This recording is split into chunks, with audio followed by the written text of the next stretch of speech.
morning and welcome to the highest point on Hadrian's Wall.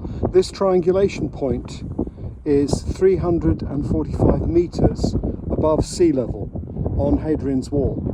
And after the terrible weather that we had yesterday, we've got some beautiful weather today, and this has been the nicest stretch of the wall that I've walked on so far. This is from Caulfield's Quarry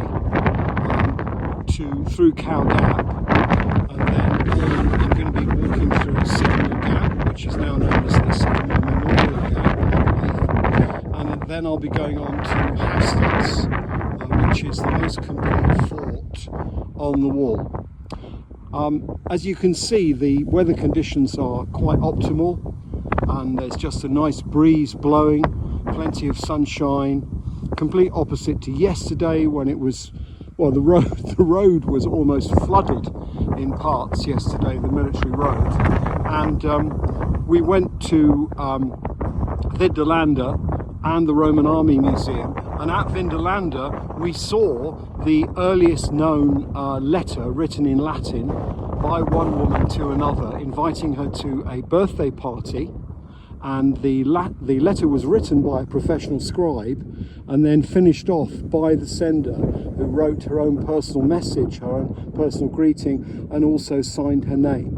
And there are many other letters at Vindolanda detailing not just the number of troops, but also the names of people, so that we know who was there 2,000 years ago. You know, imagine if your casual correspondence or your detailed correspondence was preserved for the next 2,000 years, so that the community, maybe even the whole society and civilization in which it was swept away, and then archaeologists found this, it was all preserved anaerobically, because the Romans would come along and then they would just cut off the posts that held the structure, and then turf and put clay on top of it. This then sealed out the oxygen and enabled any material underneath to survive and not to rot. And so you have a whole leather tent, you have a horse's headdress, and all of these incredible letters. And the letters were so fragile, and they immediately turned black as soon as they were taken out of